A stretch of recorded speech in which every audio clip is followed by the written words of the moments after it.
Hi, welcome back. Today, you're here with the three silver strands, and we're going to start with MJ Clements. Hello, hello. I'm glad you're here. And so nice to be here with Irene and Marlena. So my topic today, we have decided that it's going to be about fall, right, ladies? Right? Mhm. And do you remember when I mentioned about our hearts being the soil the last episode?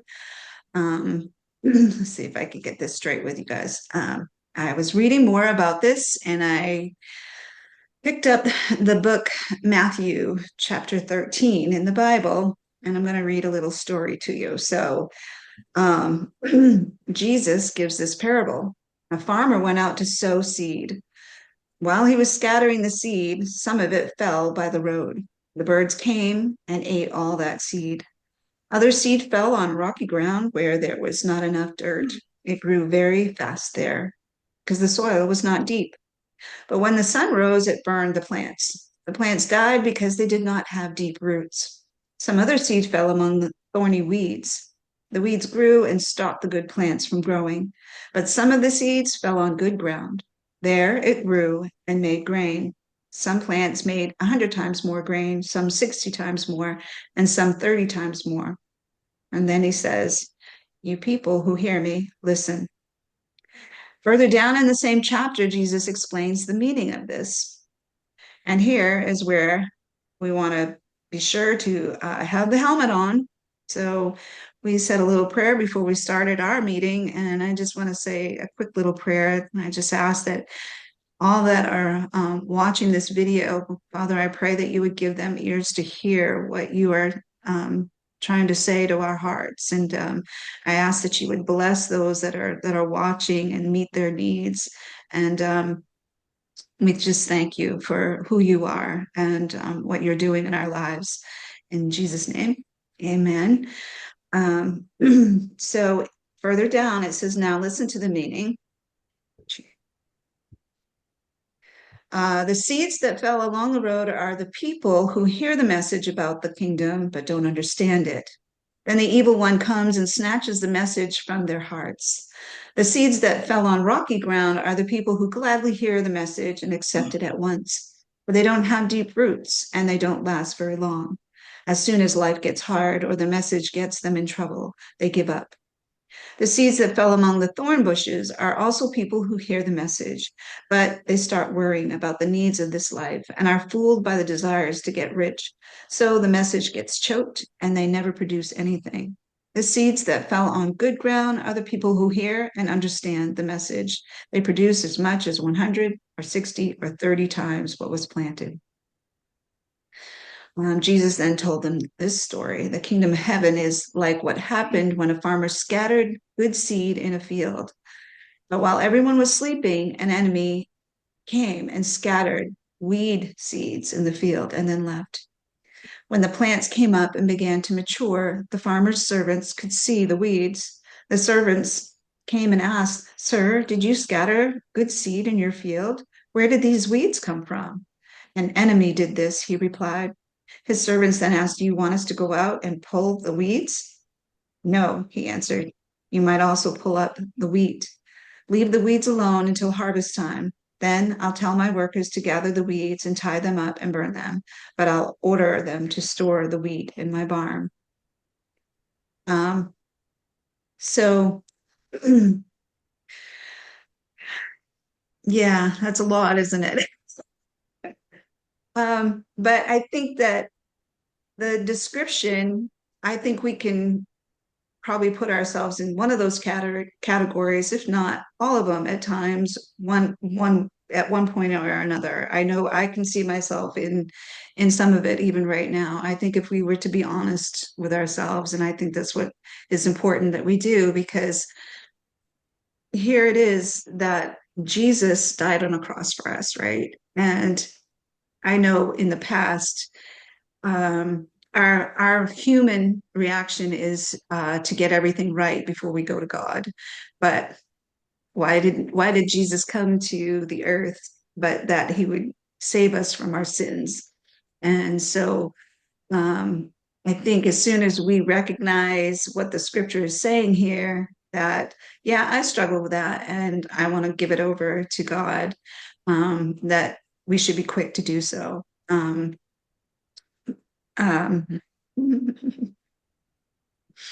yeah. So, anyways, I'm trying to play.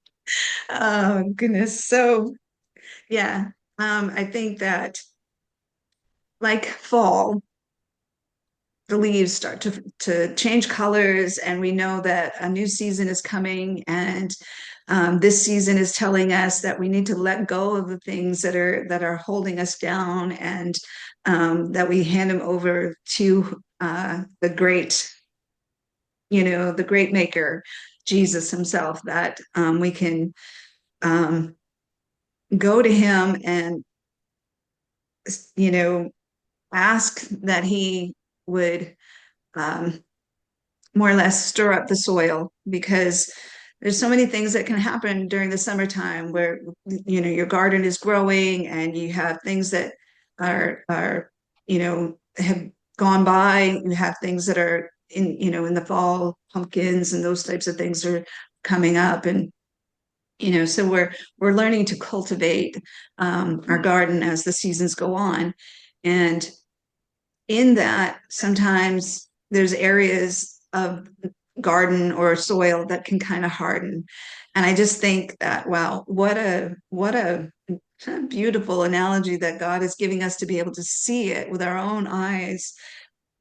And I pray that we would have an understanding that the eyes of our heart, the eyes of our understanding, the eyes of our understanding of our heart would truly hear and know what He's trying to say to us. And we have to cultivate our soil, our garden.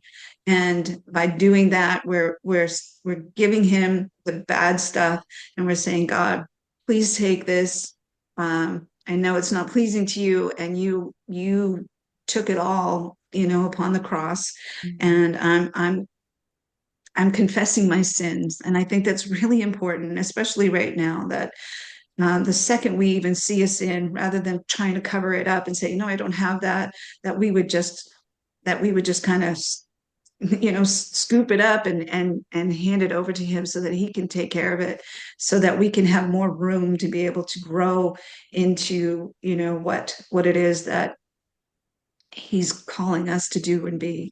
And we're all of us who say yes to Jesus become disciples.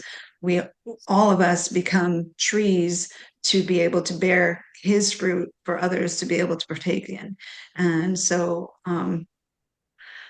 yeah, hopefully I settled enough. I think that The it's cool. I think the cool part about what you're talking about for me is the seeds, right? So, as small as a seed is, how much it can produce, Mm-hmm. um, in fruit. So, say you're looking at a strawberry, right? And it's covered in all those little seeds. You just take one seed out of a strawberry, let it dry, and you can plant that tiny, tiny seed, and it turns into this blossoming strawberry plant that is about this big. And then you take off the strawberries and they continue to produce, and now you're eating, right? So God is feeding you through those strawberries. But then if you decided to take even a tenth of those strawberries, now you've got this handful of strawberries out of this whole plant, and you can take all the seeds out of there and it multiplies. What I love about how God does these kinds of things is the multiplication that comes out of it, Yes. and how amazing it is that you can see so much more come out of it. So whenever I go to plant in the spring, I'm always like, well, do I plant the whole packet of seeds or do I just plant a couple seeds? But it doesn't matter, because no matter what you do, that one seed is going to multiply and multiply and multiply. And isn't that just like the way it is in our hearts? If you put one good thing in your heart and you give it to God, it's going to multiply. And you take even just a portion of of what God multiplied and make it a little bit more. God just continues to multiply all of those things.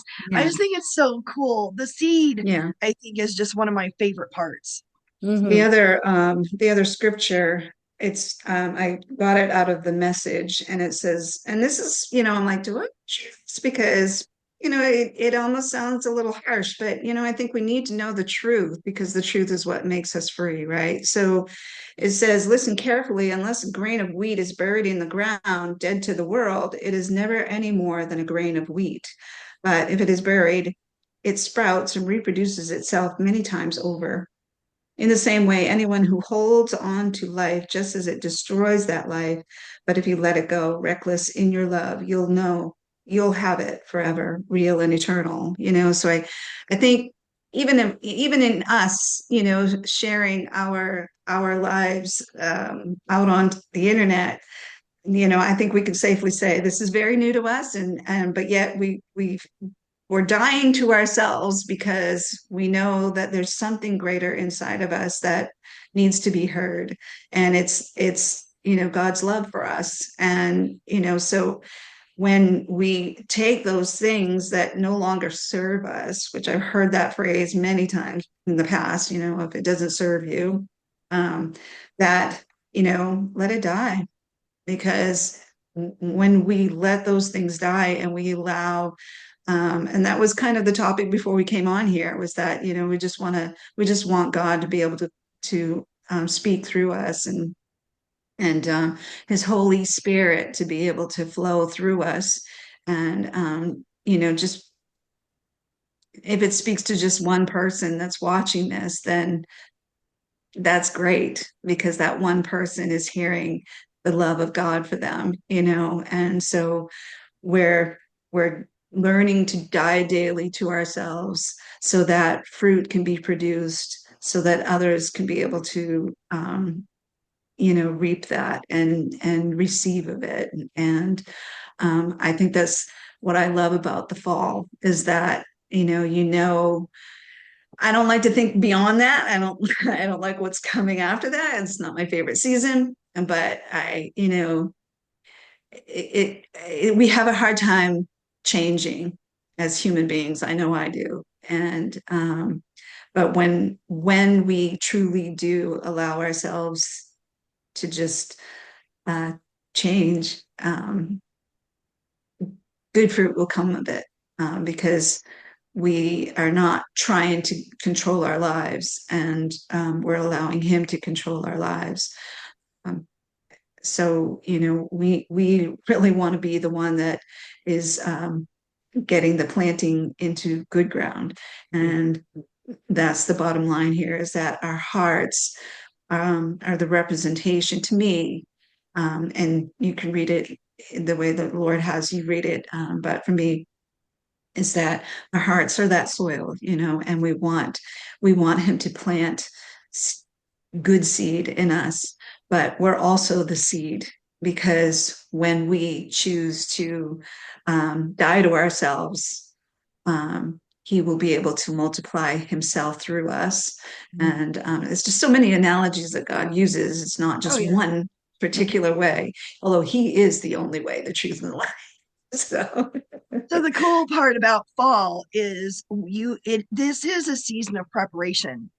So although things are dying off, and that's when we collect our seeds, and that's when we see all the colors like in the trees behind Irene, and but it is a season of preparation, because if we don't prepare the ground now, through the winter it hardens and makes it very hard to plant in the spring. So we have to prepare right now. We have to make sure that we're amending our soil, and that goes very much along with the Word of God and making sure our hearts are right with Him. We have to collect our seeds so that we're ready to plant in the next season of planting. Um, but isn't it beautiful that God pulls, even in the death of all of that for the spring and summer, even in the death of that in the fall, He still brings all of that beautiful color to for us to look at and see. And Irene, I believe you have a project for our little ones that include all of those beautiful leaves. Is that correct?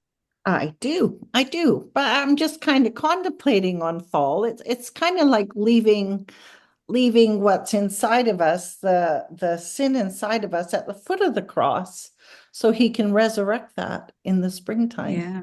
It's Yeah. kind of, and he makes something that's ugly inside of us beautiful. That's right. Yeah. Yeah.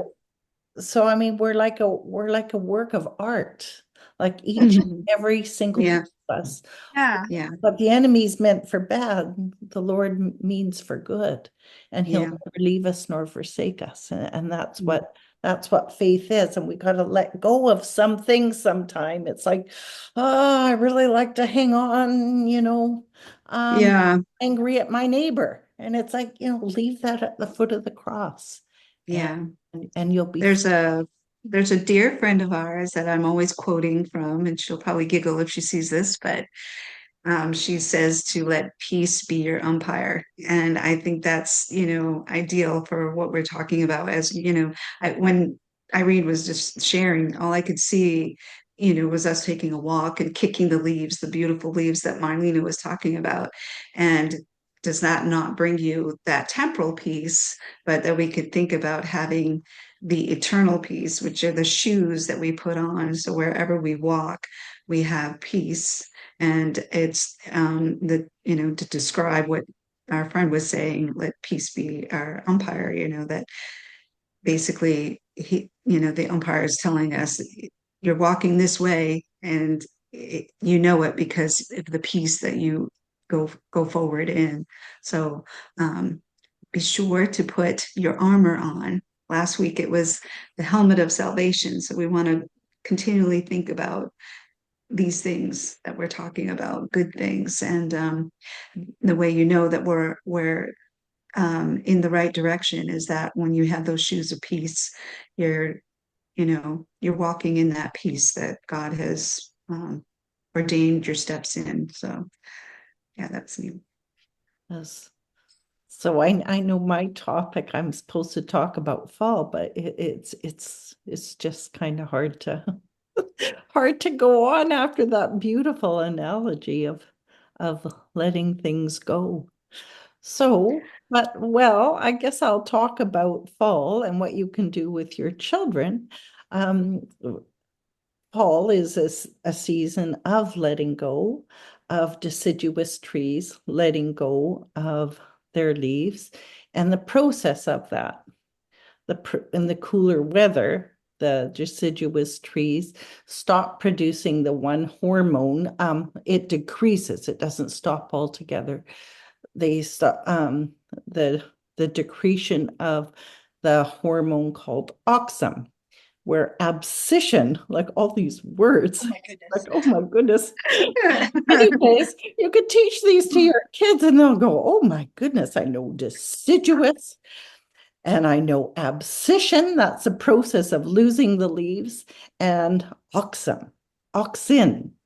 And that's how the leaves um, fall off the ground, because the bond between the branch and the leaves break, and that's when they fall and then they die. I mean, right now, where I live in BC, Canada, the leaves are just starting to turn color. They're not completely turned. So, but I was thinking of fun activities you can do for your children and educational, like talking about deciduous trees, evergreen trees, and, you know, auxin and abscission. And, your kids will think they're just the smartest thing since sliced bread.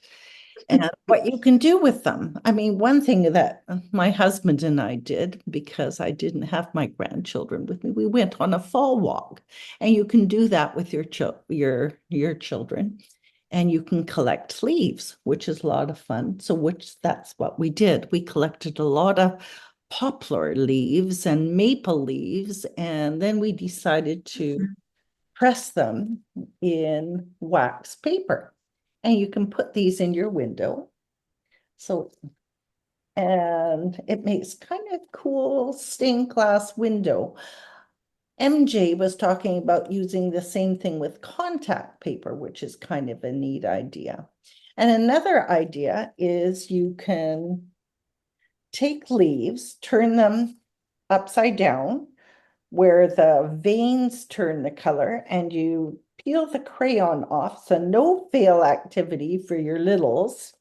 And you get the outline of your leaves, and which is a lot of fun as well. And it's kind of cool. It's a poplar leaf. It shows all the Yeah. veins, and you can talk about how this is where the leaf gets its food from, and the stem, and things like that. And then, of course, another fun activity is raking your leaves and jumping in all the piles. Now, that is the ultimate fun for children and adults, the same. And I think, and then of course, just looking at all the beautiful colors that they turn as they lose their green color. They turn red and orange and yellow. And oh, and look at Marlena's. They're red. That's a red maple, correct? The Japanese maple. Japanese maple. And You it's know, still starting to turn red. the little helicopter things on your branch right there that you were holding up. Um, my husband took one of those and took two of them so that you know how they have two attached to each other.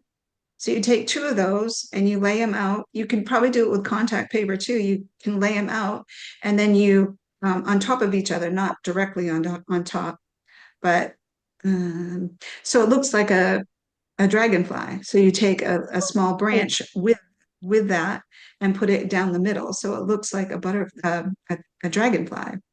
oh, isn't that If you cool? lay it down flat on the table, um, Ah, nah, We you can get do it some stuff. whatever way you want. But he just basically took them so that they were laying flat like this, and then another one right here, and then just put a stick right down the middle, and it looked like a dragonfly. I was like, Oh, isn't it's that a neat very good. idea? Yeah, Oh, there you isn't go. that a neat idea? Well, some Cute. fun that's little another thing. activity you can do. Yeah, yeah. Isn't that fun?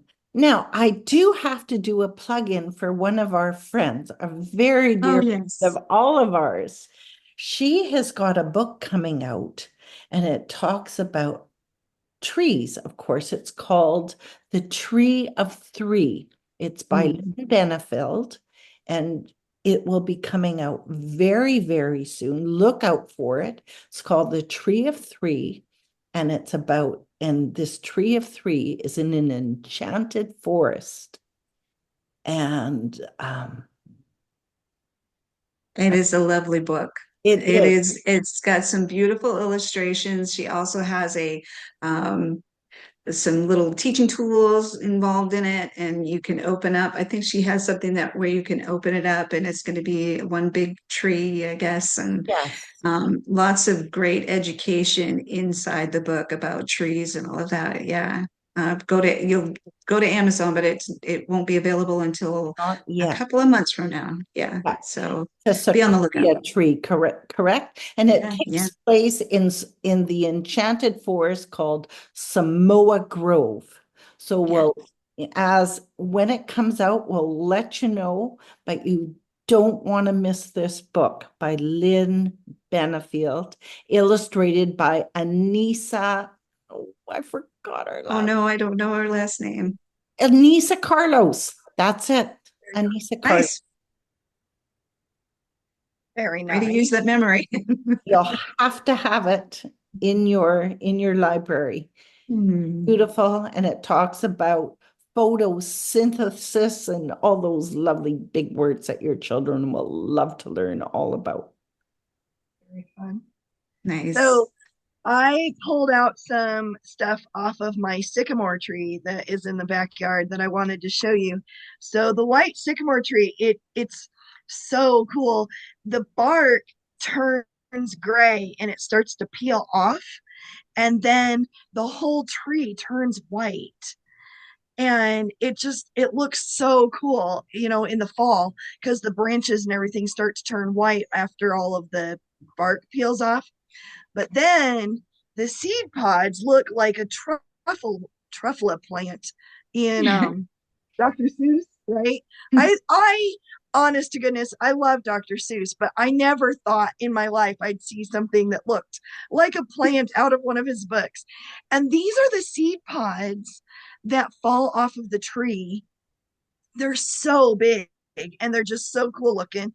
They're bright green in the spring and summer, and then they turn really dark. And if you don't collect them before too long, they will fluff and just fluff out, and then they're not really any good as seeds anymore. But this is the seed pod for that. And then the leaves on my tree, because my tree is, I think, about 3 stories high, the leaves get huge. And this one my kids collected. Amazing. It's Wow. bigger than my head. But That's it's just, cool. they become so big.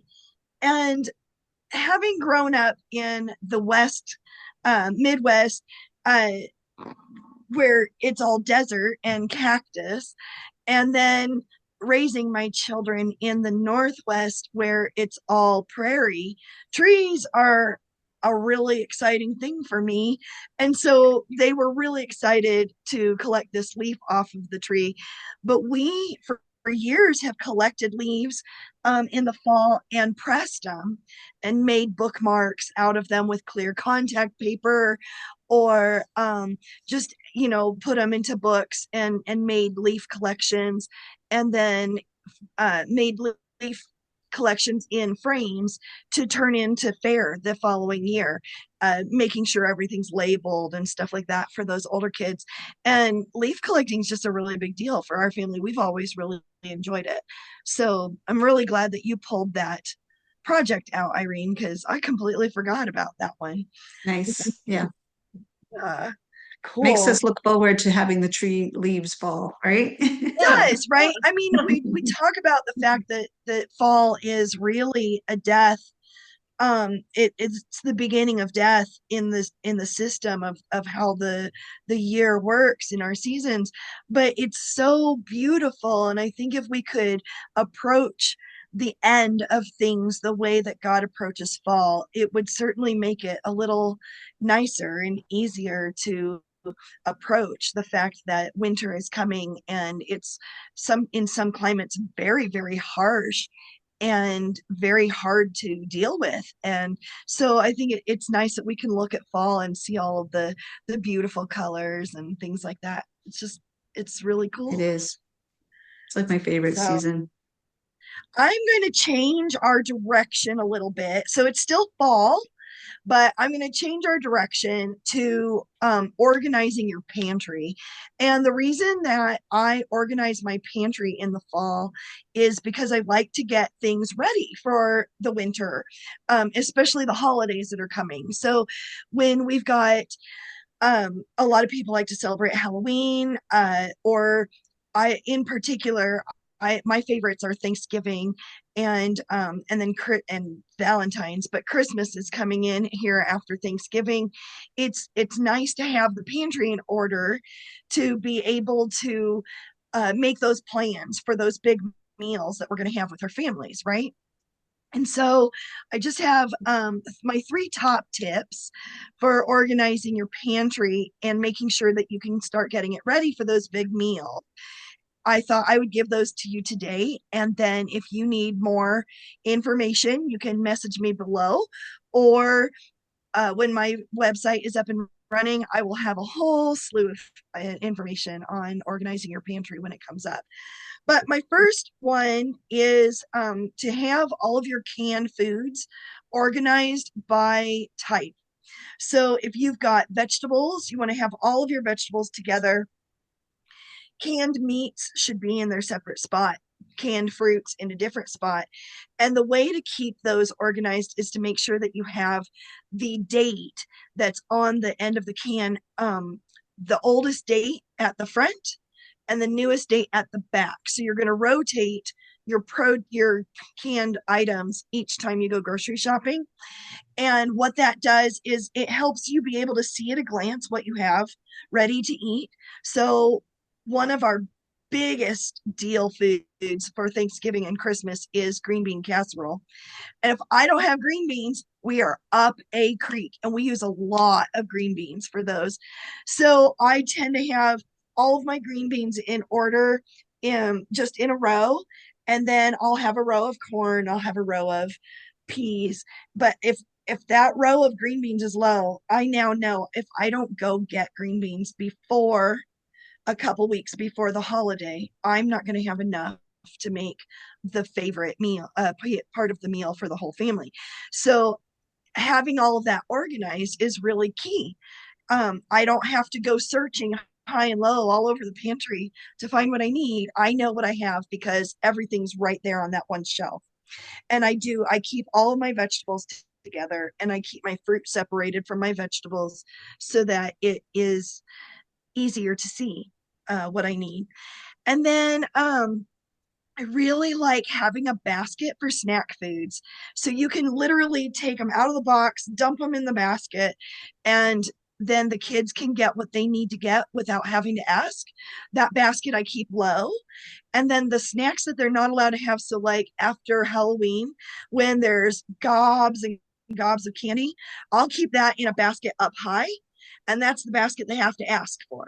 So that way we're not eating candy all day long, every single day of the week, but they can ask for those, and the lower basket is for all the stuff they can have. So, maybe it's small bags of chips, peanut butter crackers, little packages of nuts, or dried nuts and dried fruit, or granola bars, those kinds of things. I like to keep those in a lower basket so they can just grab what they need and what they want. And then my third, this is probably one of my most favorite. If you've got a pantry with corners, so I used to have this walk-in pantry that had shelves on all sides, right? And I've got a friend now who has one just like this. My favorite thing is to use Lazy Susans in the corners. And the reason that you do that is because if you've got all your cans lined up this way, I'm so sorry. That should not have happened. Um, and all of your boxes are lined up on this shelf. How do you reach into that corner to get what you need? Well, the best thing is to put a Lazy Susan in that corner, and now it can hold all of the stuff that doesn't stack. The jars, the bottles that are not in the fridge yet, mustard, ketchup, dressings, things like that. If you put them on that Lazy Susan, it's so much easier to reach in and just grab it or turn it and grab what you need than it is to have things stacked back there and have to move things around to be able to get to it. And so I use Lazy Susans everywhere. They're in my spice cabinet, they're in my pantry, they're in my refrigerator, they're in my dish cabinet. That Lazy Susan is my absolute favorite tool. And so some of them are high-sided, some of them are low-sided, and it's my favorite tool in the pantry. So those are just some of the things that you can do to start getting yourself ready for the holidays.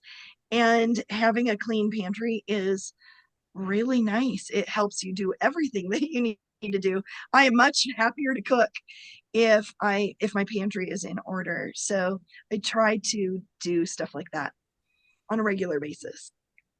What if you, so I'm visualizing our pantry because I've never really had a pantry, and we put one in. You have to kind of go through the bathroom to get to it. So the two bottom drawers are pull out. My husband made it. So two bottom drawers pull out, and they're fairly big. And we have a particular vacuum that you could break down that goes in the very bottom, because it's the heaviest thing, and it's just easier to kind of put it out of the way. But the top two cubbies or whatever, shelves.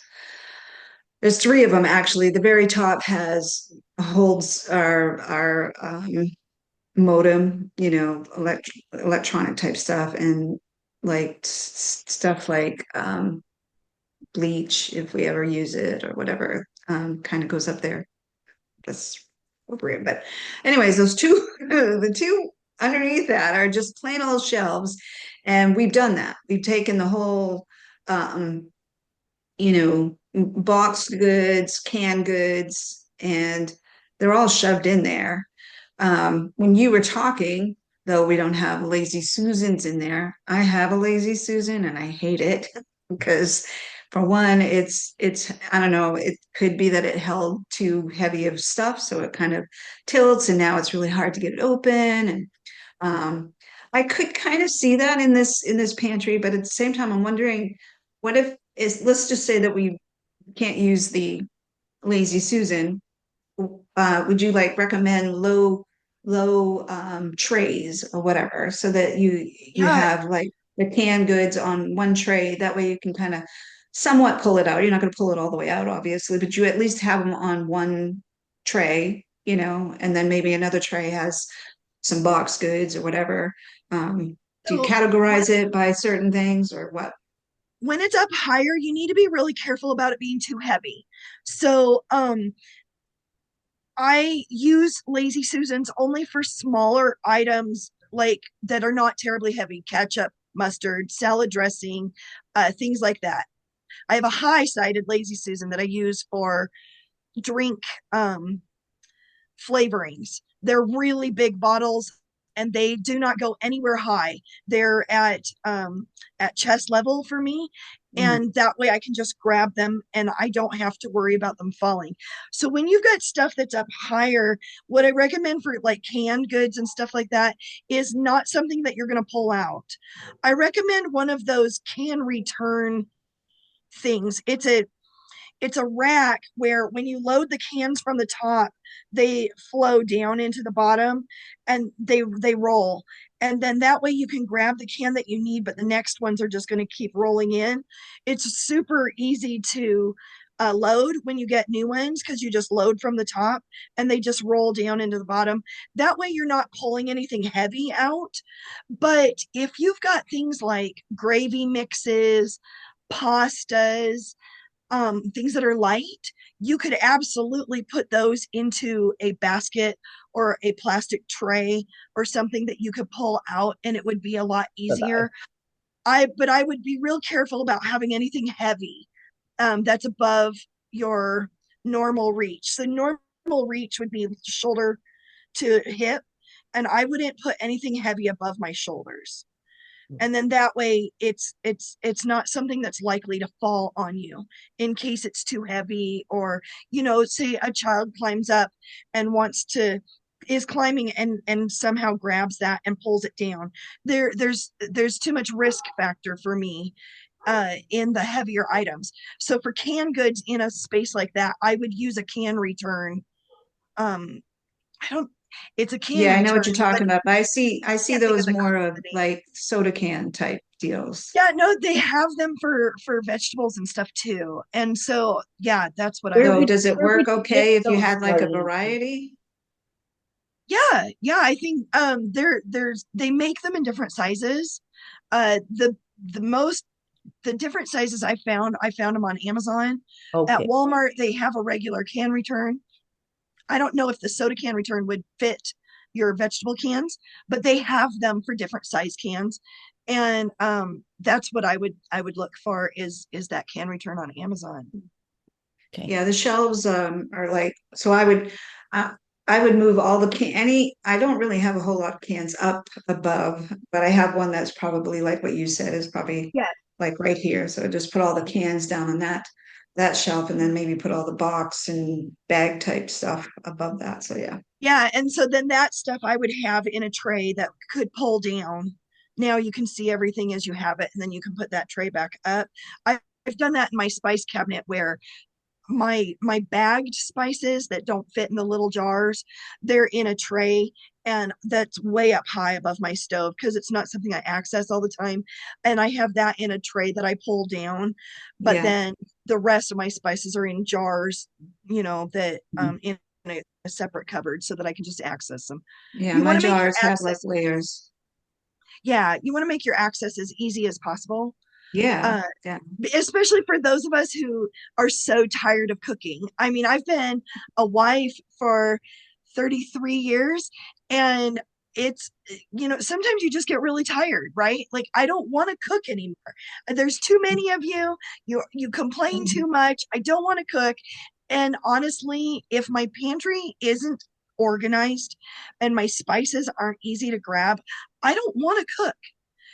But if they're nice and they're a little bit more organized, I can see everything I need to. I'm more apt to make a really nice meal than I am just pulling out macaroni and cheese or, carrot sticks, which everybody gets tired of after a while, or peanut butter and jelly sandwiches. Again, trying to put out something a better system is Yeah. easier when everything's in order. And so my talking about this today is going to help you guys next time when you hear about meal prepping, because that's the next thing I'm going to talk about with you guys is meal prep. When everything's in order, it's so much easier to meal prep. So that's where I'll be heading, and hopefully, this kind of gets you going and makes you excited to get that pantry in order. And remember, a pantry isn't just a walk-in room. Your pantry, the word pantry is not about a whole room. Pantry is about your food storage. And so maybe all of your food storage is in the cabinet, the upper cabinets in the kitchen. That's fine. There's nothing wrong with having a small pantry versus a large pantry. I'm just at the age where I have a larger pantry. When I was first married with twins, all we had was the kitchen and the cabinets, right, in the kitchen, and there was nowhere else for food to go. So for me, it was trying to organize where do you put the dishes versus the food. And I'm just going to say, you don't want any food under the cabinets. You want all your food up, because if you ever have an infestation of ants, mice, bugs, they're always going to hit your lower pantry, your lower cabinets first. So you want all that food up higher. And for us, I just picked a cabinet and I said, okay, so this shelf is all canned goods. And then this shelf is all pasta and rice. And then the top shelf was cookies, cereal, the things I didn't want my kids in all day long. That's where the sugar kind of all went, was the top cabinet, the top of the cabinet. And then the next cabinet was snack foods, um, sauce packets, spices. And so by taking your kitchen and breaking it down to where things are going to fit better, so you might have to just move some of your dishes and say, well, the dishes are suited better over here next to the dishwasher, and my pantry, which is my food storage regardless of size, is going to go into these cabinets up above. And so by making sure that you've done that, it's just easier to work through, making another meal. When you're making 3 meals a day, 2 snacks, a dessert, you do that every single day, you kind of get burnt out. It's a lot easier to keep going when those things are organized and you know what you have in your cabinet. That's for sure. I know every time since I've met Marlena, I have organized my pantry a few times, and every single time I have to take a picture and send it to Marlena. It is, let's be clear, I've done it. I've organizing done it. organizing is not a one and done deal. No, it's Organizing not. is a constant. So when I go to my pantry, and I've got 5 young men in my house from 15 to 24, they are not the picture of organization on any level. And so I have to go back into my pantry and move things.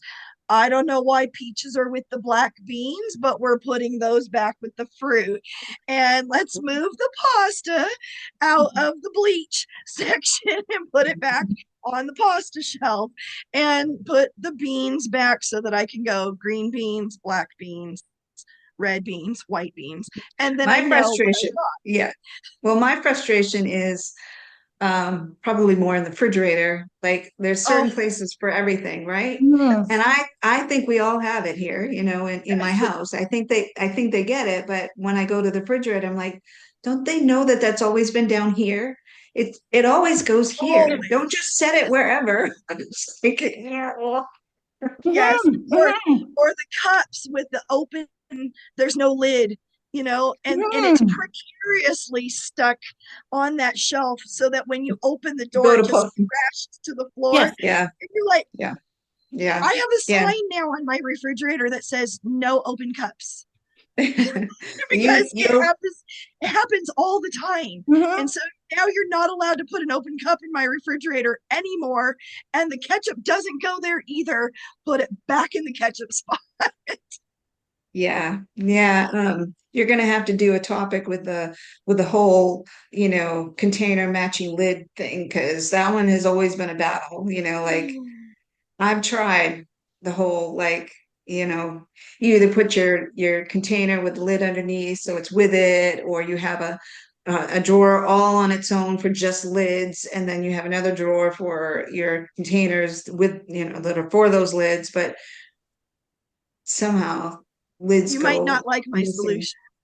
Or you have a box for the lids. And then, but the person putting them away doesn't see the box, which is right there. Like, how did that happen? Anyway, It's that's true. a whole different story, I think. Whole It's Yeah. definitely Well, another topic to be on. today we're just going to do those three things in our Nice, pantry. We're going to yes. organize our cans. We're going to get a snack basket or two if you need to separate them. And we're going to put Lazy Susans in the corner where you can't reach anything very easy.